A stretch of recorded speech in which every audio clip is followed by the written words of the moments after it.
So how do we find this thing we call God? It's pretty elusive. I mean, everywhere I go, people are seeking it. You put on the TV and you got all these ministers out there, God's here, God's here, God's here, God's here, and that everyone wants to see God. And I just read this book by a gentleman by the name of Om Swami.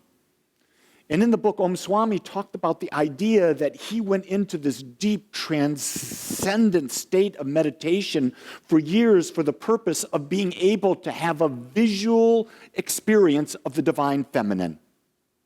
Because he labeled that was the thing missing. So he went through all of this stuff. I'm going to break through all of that work. You're not going to have to go to a cave in India. You're not going to have to be sitting there in meditation with scorpions crawling around you and all sorts of other critters. I'm going to tell you the real secret to finding this God presence, and it's in the practice of gratitude.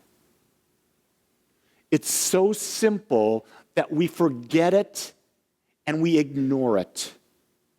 And gratitude is something that is just beyond anything, and it's that ability to stop in the moment and realize I'm taking a breath. By taking that breath, I'm alive. Being alive, I'm aware. Being aware, I can create and I can change everything. It's in that very breath that we tap into the awareness, and this is what the idea of meditation is. The idea of meditation is so deeply going within that the breath becomes the wholeness of our focus, and in that focus, we are able to transform ourselves beyond the breath into the moment, realizing that the moment that we've just had, we have created in our lives through the consciousness of our thought, and through the consciousness of our thought, we get to have that experience right here and right now. And as we have that, we go into a place of gratitude. We give thanks for it, because in the giving thanks of it, we're honoring that we're the creator. And you see, this is what gratitude does for us, is it brings us into an awareness that everything in our life is something that has been created from a mental atmosphere within us, whether it is conscious or unconscious. We get to embody that, and in doing so, we get to claim our power. Because it's so much better to have the power to change than to be a victim and wish that we could change. This is what I'm finding that's everywhere present, is so many people are victims. We're victims to politics. We're victims to the economy. We're victims to illness. We're victims to all of this stuff that's out there, anything that's out there saying, if you don't have this, you're not enough. And if you watch the holidays now, what you're going to see out there is commercial after commercial after commercial. Do you want the feeling of Christmas? Here. Put a brand new Lexus in your driveway, bit a big bow on, and your wife will just be crazy. Did you see the commercial with the Lexus there? But there was a little puppy next to it. It was like a lab puppy. I want the puppy, the hell with the car.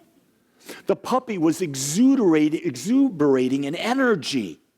An energy that is love, that is beyond anything. I don't know if you've ever had a lab puppy. I've had 3. There's no greater love in the world than being on the ground with a lab puppy, because they're on you, they're jumping, they're joyful. They don't know anything but love and laughter. They're so fully present, they're grateful. My dog is grateful every time I open the refrigerator door.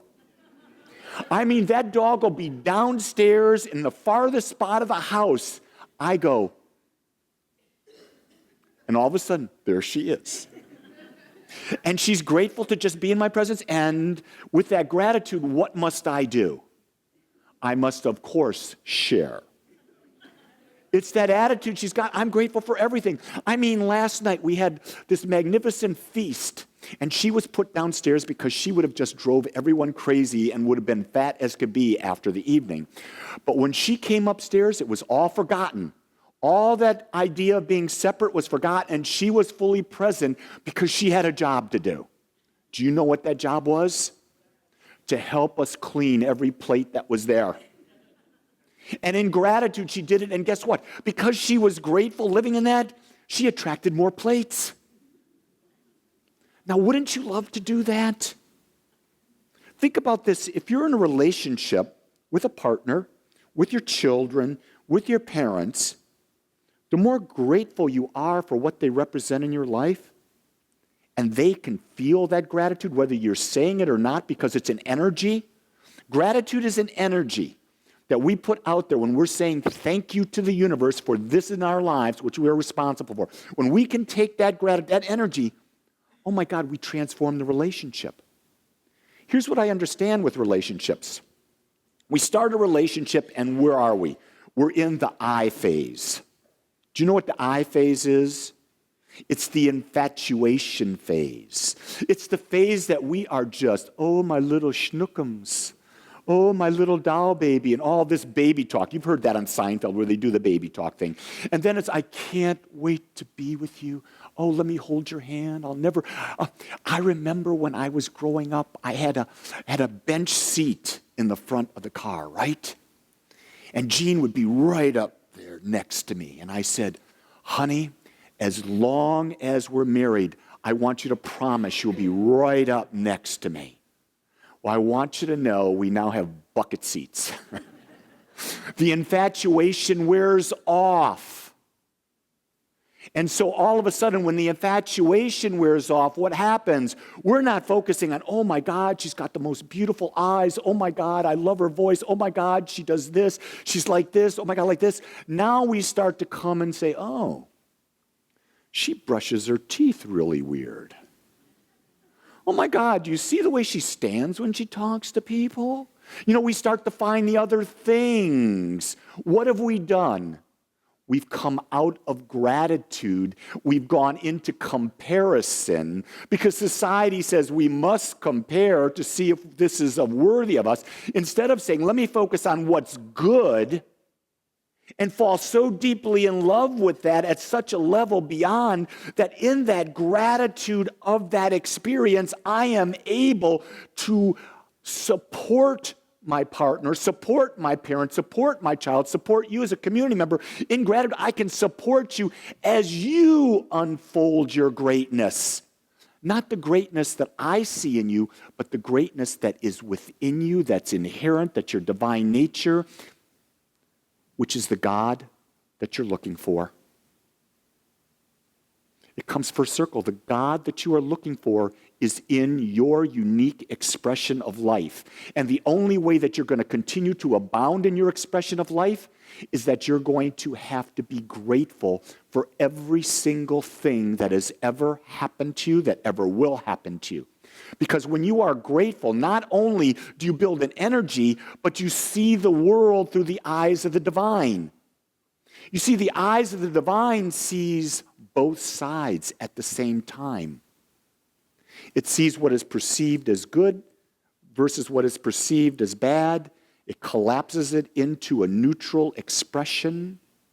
In that neutral expression, it sees that all is perfect and all is well.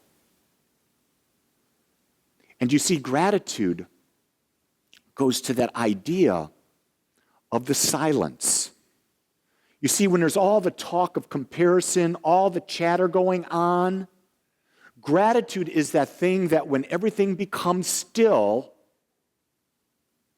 stillness is the actual way when we see the good, we see the bad, we bring it in, there's no emotional charge one way or the other, we're in the still silence, which is where the voice of the divine exists. You see, when we're living in a state of equanimity, when we have an equanimous attitude, meaning we see life in balance, we're now looking through the eyes of God, and now the power within us comes forth, because when we are in the equanimous state, we no longer have the voice inside saying, you're not worthy.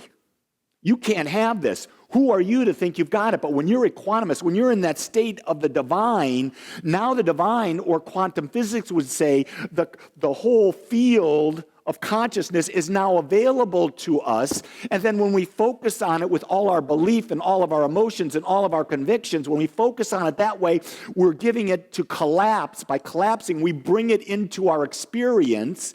And then when we give thanks for the experience, guess what? We open up to attracting more because the more we give gratitude, we're acknowledging what we created. The more we acknowledge that we create, the more power we realize we have. It's a self-fulfilling power that just keeps going like this. And the more we're grateful, the more we realize the more power we have, the more power we have, the more power we have. And we can create even more than we've ever dreamed of. But you see, here's the key. In the human form, it takes us time to get the mind to shift. It gets a time for the mind to move. The mind is like it's like an ocean liner. You can't just, the captain gets to say, hard rudder right. And all of a sudden the ship goes, shit. No. It takes time. And it makes a big, long, wide turn. So think about this. Think about your consciousness. Your conscious mind and your conscious mind, everything you've ever thought, forms the ship in which you're experiencing life. Now, as you give gratitude every day for everything, you start to turn the ship. The more you give gratitude, the more the ship turns. The more you give gratitude, the more the ship turns. See, it's a gradual process. That's why we come back to the thing that causes more people to falter in the idea of personal responsibility, because what they do is they give up. They don't realize that you must be P and C. You must be persistent and consistent at all times, regardless of what is happening around you. And you see, this is the key. It's regardless of what is happening around you. You cannot pay attention to what's happening around you. You cannot pay attention to other people's experiences. You're the creator of your life, and if you're going to create your life, you don't really care what they're experiencing because you have to take the responsibility for your life. And if you're not, you can't be of service to them in the first place, because the only thing you can do for someone is you can be an example to them, because the second you think that you have power to make their life better, you're denying them their freedom, and their freedom is their natural birthright, and you can't take that away no matter how much you try. That's the key. You see, this gift we got, that we celebrate every day, this gift of life, is about freedom. And we'll get pushed so far in our lives that some people have a greater tolerance for being confined than others. And we'll get ourselves confined, and we'll start repressing, and we're repressing, and we're repressing, and then it's like a big old pimple. Boom! It explodes out into the cosmos, and everyone around feels the wrath of us. And it's the wrath because we've denied our freedom. We've denied our freedom because we've not been grateful. And it's not that we've not been grateful for what we perceive as good. We've not been grateful for everything that's happened in our lives. That's the key thing. When I'm saying everything, I mean everything. Because here's what I've come to understand. Everything that's happened in my life, and I've had my share of this and my share of this, brought me to be the person I am today. Without those experiences, I couldn't be Lee. I couldn't be this unique individual. I couldn't be doing what I'm doing now. So the experiences that you've had up to this point have brought you to this very decision point. And that's where you're at. You're at a decision point in every moment. And the question is, how are you going to proceed forward? How are you going to go forward? How are you going to see the world? Are you going to see it through the eyes of gratitude? And through the eyes of gratitude, are you going to see yourself empowered? And as you see yourself empowered, are you going to now express what you truly value in life? And as you express what you truly value in life, are you going to support and grow others who you've got arrangements with, so that when you're supporting and growing them, they're supporting and growing you?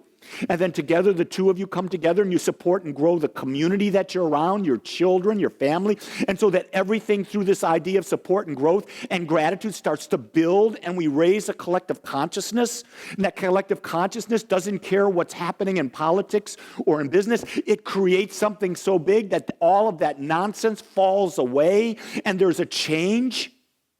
That change is the same change that happened when the Berlin Wall fell. It was like a surprise to everyone when the Berlin Wall came tumbling down. It wasn't a surprise. It was that consciousness had grown to such a level that there was nothing left, that the Berlin Wall on that day came down without a massive political movement. That's how powerful consciousness is. So if you see that there are things in your life that are not working, or things in your life that you would like to see different, be grateful. You know, I talk with Steve Curry, our music director, all the time. And we talk about how do we enhance his businesses, because he has businesses. He has 2 groups that are businesses, and he does sound mixing and things of that nature. So he's got a lot of gigs. He writes music and stuff like that. The key thing is, are you being grateful for what you got? Are you really grateful for the gig you got last night or the gig you got coming? Because if you're judging a gig being small or large, that's not gratitude. The second we come into judgment about something, the gratitude's off to the side. We're telling the universe there's not enough. Gratitude means we're grateful for everything. That's why when they're looking at abundance, they say, if you find a penny in the street, be grateful for the penny. Even though it's a penny, be grateful for the penny. Because it's why? It's allowing you to be grateful. When you're grateful for the penny, then the law here is, well, maybe they'll be grateful for the dime, or the $100, or the $400,000, or the $3 million that builds us our spiritual center. Did I just plant a seed? I hope you heard it. Because I intend, through the teachings over the next year, to so focus on you self-loving and becoming abundant, and the more abundant that you become, you'll share. Because it's natural when you become abundant to share. And when we share, we create a place big enough for all the people of this area who want to come and be nurtured and loved and supported in a way that is unique to us and the way we do it. They will fill this room 20-fold over. I already see that vision, and I give thanks for it every day of my life. Because as I see that vision, I see lives transforming. Not only lives, but I see Dallas-Fort Worth. I see Texas transforming into a state that becomes the leading state that honors all paths, all walks of life, in a way that everyone has the freedom and the abundance and the health to live their perfect life. And then as a state, we change the country. As we change the country, we change the continent. As we change the continent, we change the world. See, but we start one place. We give thanks first here. This is what we do when we open up to the heart. And the heart is where everything is. This is a distraction. This rationalizes everything. This knows the truth. And when we listen and we give thanks, we are empowered. I want to thank you for joining us today. I'm so grateful that you took your time to watch or listen to this message. If you found this message beneficial, I would ask that you go to our website, agapecsl.com. Once there, click on the donate button and experience the joy of conscious and purposeful giving. Or if you would like, text your gift by simply dialing 972-532-6976. It is through your gifts that we are able to bring this message to you in the world. I would ask that if you like this message, to please subscribe to my YouTube channel under my name, Lee Wolak. Again, I want to thank you for joining me in the Agape community as we learn how to better self-love through conscious living.